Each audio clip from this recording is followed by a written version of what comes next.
C'est l'un des sommets mythiques des Pyrénées, un totem qui culmine à plus de 2800 mètres au-dessus d'une vallée qui a toujours vécu sous sa protection.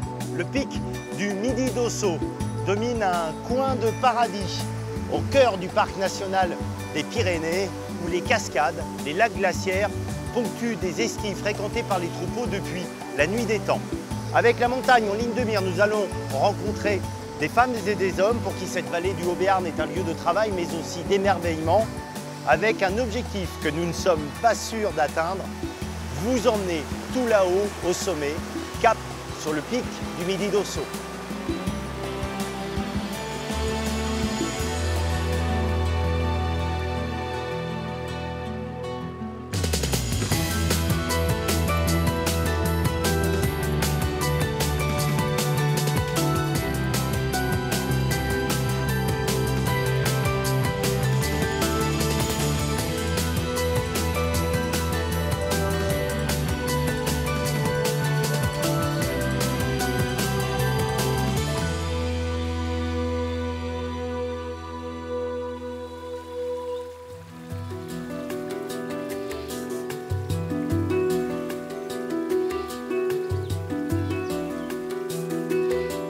La vallée d'Ossau est, avec la vallée d'Aspe et celle du Barétous, l'une des 3 vallées du Haut-Béarn.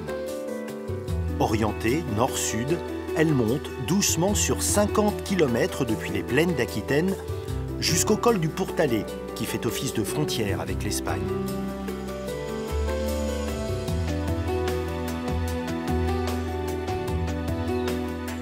Nous commençons notre circuit autour du pic du Midi d'Ossau par une première randonnée avec pour point de départ le lac de Bious-Artigues. Objectif, les lacs d'Ayous. Didier Perrusquet, garde-moniteur au Parc national des Pyrénées, veille sur cet espace situé en zone cœur du parc, la plus riche, la plus fragile aussi.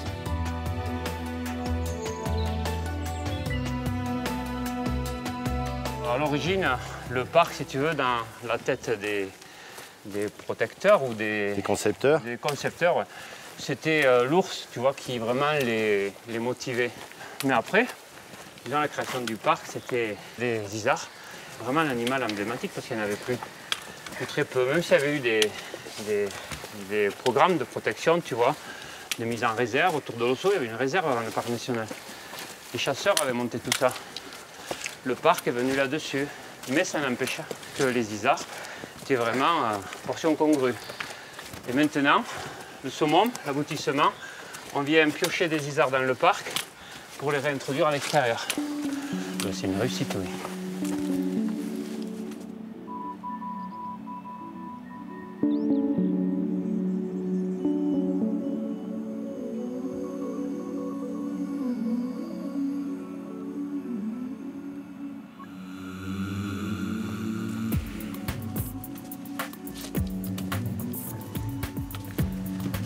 C'est pas tout d'avoir des beaux paysages, il faut les garder. Eh oui. Ça vite fait de détruire un paysage. Tu vois, une saignée avec une piste, une forêt qui s'abat, tu peux avoir un éboulement naturel. Un volcan. Ici, l'Ossau, c'était un volcan. Donc bien sûr, tu vois, si tu étais venu à l'idée de faire un parc national avant l'Ossau, mais tu aurais été bien malheureux parce qu'il aurait fallu envoyer une amende au créateur en disant ton volcan là, il nous embarrasse. Sauf que c'était il y a 290 millions d'années. Le volcan, c'est une vieille histoire.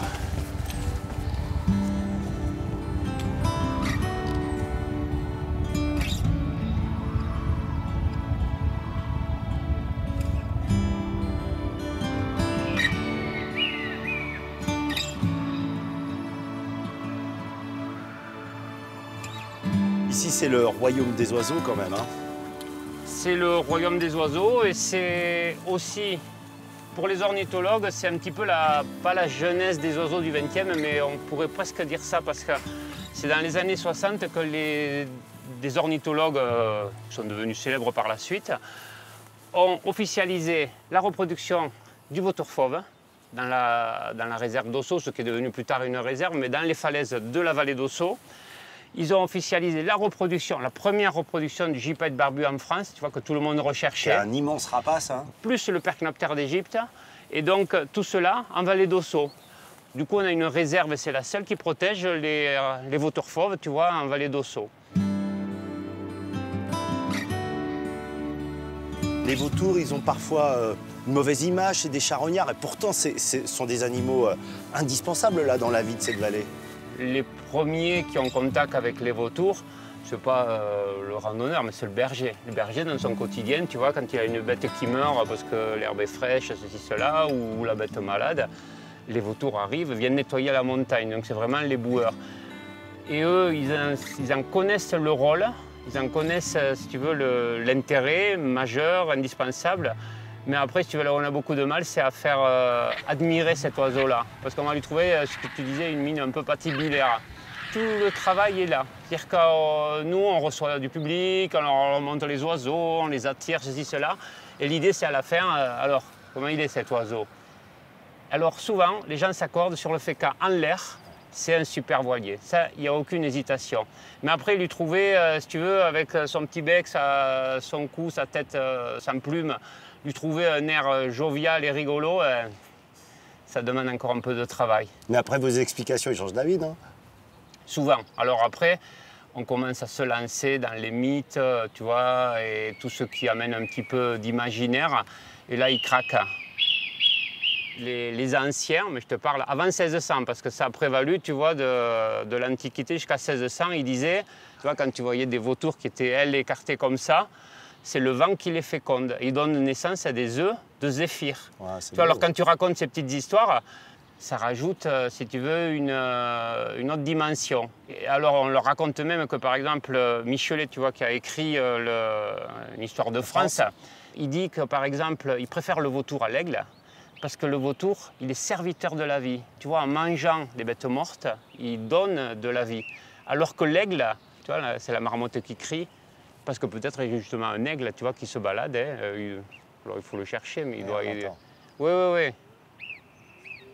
Tu vois, le cri violent comme ça, c'est qu'il y a un aigle. Mais parfois, elle se gourre, parfois c'est peut-être un vautour, tu vois, elle voit l'ombre, et alors, en cas, ouais, il vaut mieux se planquer. Et donc tu disais Michelet? Ils préféraient les vautours parce qu'ils étaient serviteurs de la vie. De la mort, ils donnaient la vie. Alors qu'il dit l'aigle, c'est le ministre de la mort parce qu'il vient interrompre la vie. Et on comprend qu'il y a beaucoup de culture en fait derrière toutes ces mythologies. Oui, mais alors ramener, c'est que, je veux dire, quand on regarde un vautour, il faut penser à tout ça. Et nous, on est là pour l'expliquer, pour que les gens ne voient pas que dans le vautour ce que l'on entend un peu dans la presse à sensation, dire ça y est, ils nous ont tué une vache, ils nous ont tué une brebis, attention, ne laissez pas sortir les grands-mères, faites attention aux jeunes filles, tu vois, tout ça, il faut que c'est du quotidien pour nous. Et il faut qu'on le défende, qu'on le porte avec du sérieux, tu vois. Bon, ça n'empêche pas qu'on puisse quand même lancer quelques boutades. Le Béarnais est taquin, c'est ça? Eh bien oui, voilà, il est taquin, le Béarnais.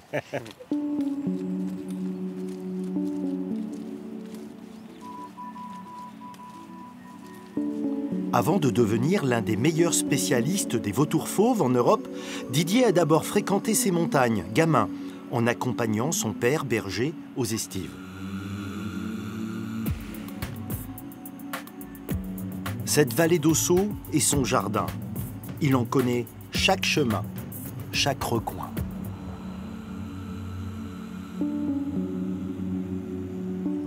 Omniprésent, toujours visible, le pic du Midi d'Osso, le compagnon de tous les jours. Il est là, le fameux pic du Midi d'Osso. Ah ben, il est là, on le voit de près, de très près, mais tu le vois de partout. Tu le vois de la plaine, du Béarn, il est dans tous les symboles. Le pic, c'est l'omniprésent. Il a une forme très particulière qui permet de le reconnaître justement. Ben, la double pointe, le pic fendu. Et puis surtout ici, tout le monde l'appelle Jean-Pierre. Si tu dis Jean-Pierre a le chapeau, il fait beau à Jean-Pierre, Jean-Pierre de la neige, tu sais que c'est du pic qu'on parle. Jean-Pierre, le grand c'est Jean, le petit c'est Pierre. Et en fait, c'est un peu comme dans toutes les familles, il fait partie de la famille béarnaise. Moi, par exemple, mon père c'était Jean, mais le grand-père c'était Pierre, et comme ça tu remontes les générations, et dans toutes les familles, Jean-Pierre, Jean-Pierre, Jean-Pierre, et lui, Jean-Pierre. Il n'y a pas beaucoup de montagnes quand même qu'on finit par avoir un petit nom comme ça en dit long.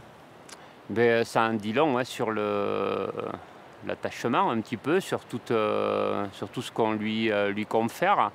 En fait, je pense que le nommer, c'est déjà, si tu veux, l'apprécier, le rattacher à soi. Ouais, c'est intime. Mais oui, oui, oui.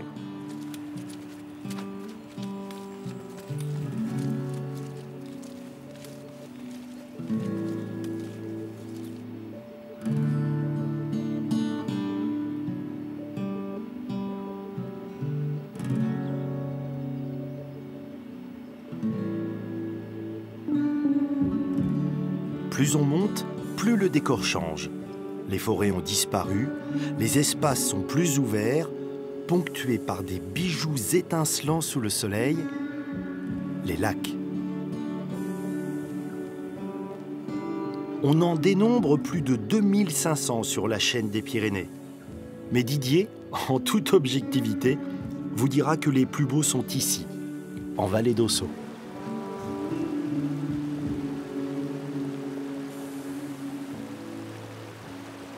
On a quitté un premier lac, là il y a cette magnifique cascade, ça signifie qu'il y en a d'autres au-dessus des lacs? Ah ben, quand on parle ici des laquettes ou les lacs, c'est les lacs d'Ayous, c'est au pluriel, il y en a partout, c'est une cuvette avec de nombreux lacs qui se succèdent, qui sont étagés. Les eaux sont translucides, comment ils sont venus ces lacs? Il y en a beaucoup dans les Pyrénées. Eh bien en fait ici on est sur une géologie assez compliquée, parce qu'on est sur déjà du volcanisme très ancien, donc on a, si tu veux, un encaissement très rocheux, et là-dessus il y a peu de limon, et on a des eaux qui sont transparentes, mais si tu as des faibles altitudes, comme les petits laquets supérieurs, qui sont en montant vers le Castelrao, ben là, tu vois le fond, et c'est là où tu t'amuses à regarder le desman, ou tout ce qui bouge au fond. Le desman, un petit mammifère qui vit exclusivement dans les Pyrénées, est très difficile à observer. Ces images, filmées par les gardes du Parc national des Pyrénées dans les eaux des lacs d'Ayous, sont très rares.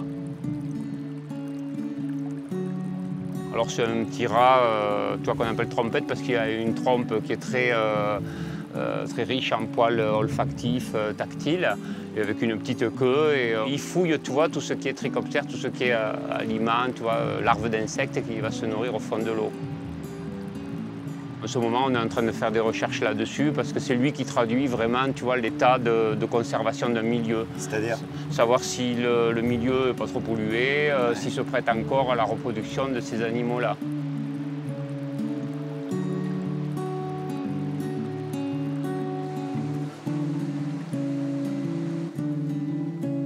Créé en 1967, le Parc national des Pyrénées accueille chaque année plus d'1 500 000 visiteurs.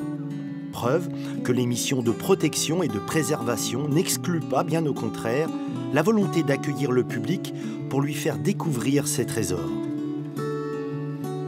Nous approchons maintenant du refuge d'Ayous, situé à près de 2000 mètres d'altitude. Il est idéalement situé, juste en face du pic du Midi d'Ossau, en surplomb du lac. Je n'ose pas te demander combien de fois tu as fait cette montée au lac d'Ayous dans ta vie. Eh bien, le lac d'Ayous, peut-être moins souvent qu'à l'Ossau. Mais le lac d'Ayous, peut-être une 50aine de fois, tu vois. Mais l'Ossau, j'ai pas atteint les 100 fois. Mais bon, on s'approche parce qu'en fait, quand tu vas à l'Ossau une première fois, tu es tellement ravi que le ravissement suivant, c'est d'amener tes copains, d'amener tous les gens. La première question, est-ce que tu es monté en haut du Jean-Pierre? Et les gens te disent, ah ben non, ah ben, faut y aller. Donc tu y vas et c'est chaque fois comme ça que tu remets ça, tu vois, tu remets le couvert tous les ans. Et encore cette année, on va y remonter plusieurs fois, oui, j'espère.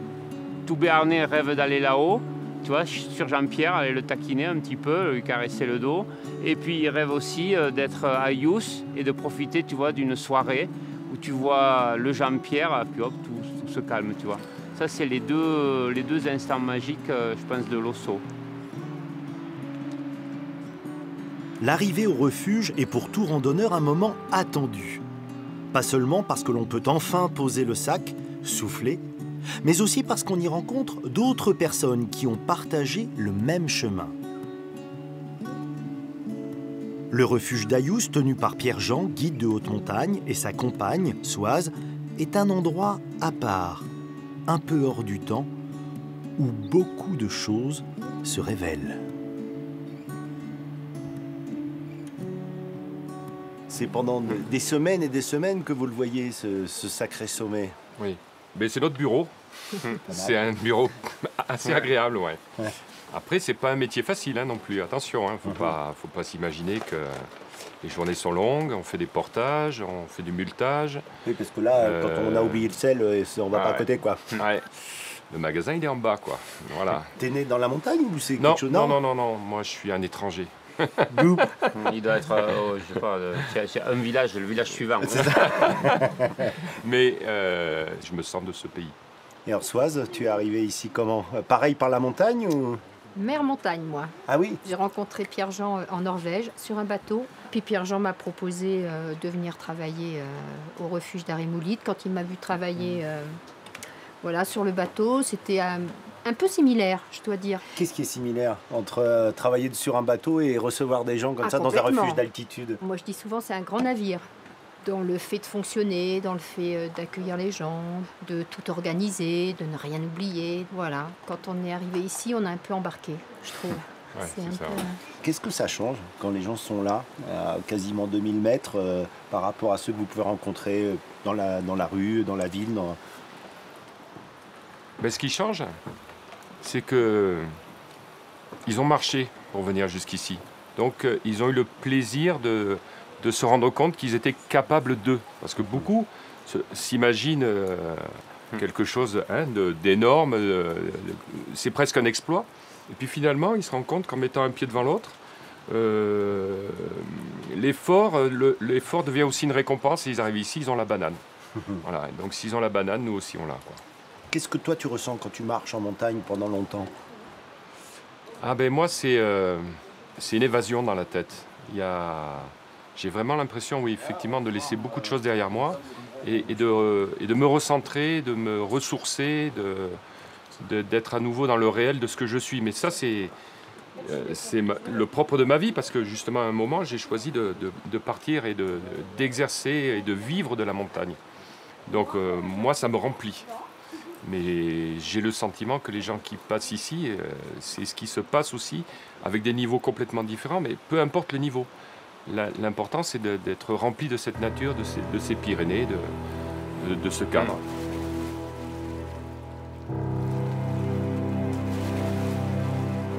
Mais les gens, ils ont besoin de s'évader. Ici, quand tu es là, quand tu as l'Osso, c'est un spectacle qui est pas croyable, donc tu penses à autre chose, tu évacues, pas de stress. Passer la nuit à Ayouz, au refuge ou en bivouac, c'est l'assurance d'assister à l'un des plus merveilleux spectacles qui soit.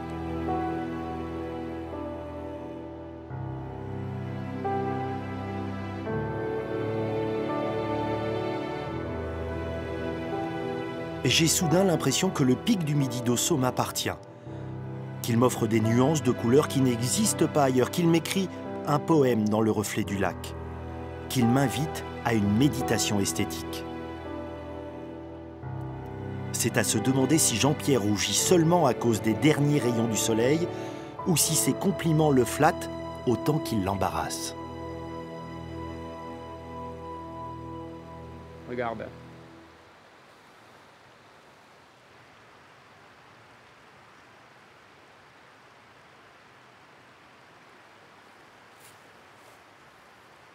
Jo pedaset gram pik nebe, jo pedaset gram pik nebe, berobale o que jabe, jo saudam mazoujeto, jo sau jomeniba. Que lo paeso zo sale, que lo paeso zo sale, Mingeran koke berefre Yau sau damazau yeto Yau sau jomeni ba Dansaran lu sau zau sales Dansaran lu sau zau sales Mingeran koke berefre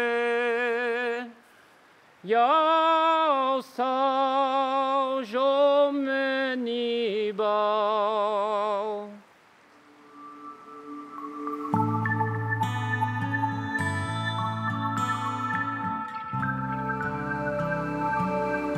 En montagne, les nuits sont courtes, et c'est tant mieux. Alors que les premières lumières dévoilent une architecture monumentale, la limpidité des eaux, nous continuons notre grand tour des lacs. Corinne est elle aussi une enfant du pays. Après des années passées à l'étranger sur l'île Maurice, elle est revenue travailler dans son Béarn. À croire que même sous les tropiques, ces paysages, ces espaces sans limite, finissent par manquer.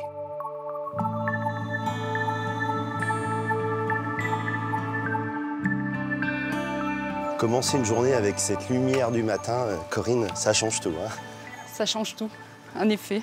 Le pic face à nous, il est majestueux, hein. On le voit de partout. Moi, quand je pars ailleurs, je le vois toujours, c'est un peu un phare, un emblème. Tu es née à Pau, tu as toujours fréquenté ces montagnes? Alors, je les ai toujours fréquentées, beaucoup en hiver, au ski. Sur Gourette, sur Artoust, vraiment ce secteur-là, je le connais bien. L'été un peu moins, j'étais un petit peu moins férue, jeune de montagne et de randonnée, mais depuis quelques années, depuis que je revis ici sur le territoire d'Ossau, je me suis remise à la randonnée et vraiment je redécouvre un monde ici important et impressionnant et un équilibre. Qu'est-ce que tu trouves justement là quand tu marches dans ces montagnes? Dès que j'arrive ici en Haut-Ossau, c'est vraiment une sérénité, du calme, la randonnée, de la marche, voilà, réfléchir, penser et puis ressentir. Parce qu'après, moi je suis quelqu'un qui ressent pas mal de choses et j'ai besoin après de les écrire, de les partager.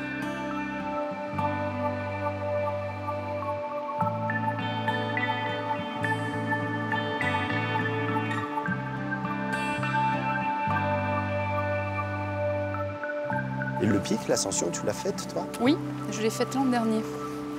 C'était vraiment génial. C'était exceptionnel. J'avais la boule au ventre avant de monter parce que j'y ai tellement tourné autour en fait que je me disais quand est-ce que je vais y arriver et le faire.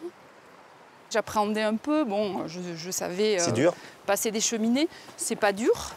Mais il impressionne, quoi, hein, c'est ça? Oui, il faut faire attention. Et puis, je ne savais pas réellement combien de temps j'allais mettre, si ça allait être long, compliqué ou pas. Et puis, en fait, ça s'est avéré assez...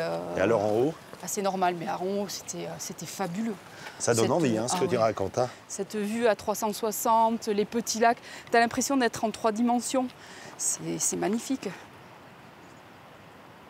On sent quand on marche qu'on met quelque chose en route, finalement, dans la tête.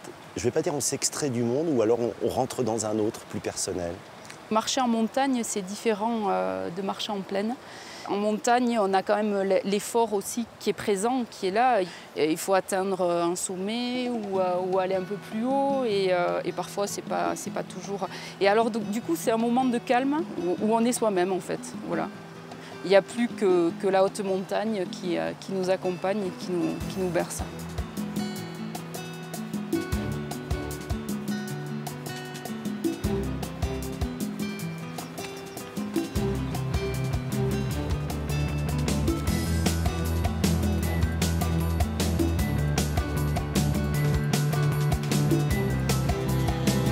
Nous prenons tellement de plaisir à contempler ces paysages, à écouter ces histoires, que nous avons décidé de prendre le temps. Alors, pour découvrir la suite de notre exploration et avoir la réponse à la question: pourrons-nous aller parler avec Jean-Pierre, là-haut, tout là-haut, faire l'ascension de ce sommet? Je vous invite à nous retrouver la semaine prochaine, même heure, même chaîne, pour la deuxième partie de ce Cap Sud-Ouest spécial Pic du Midi d'Ossau.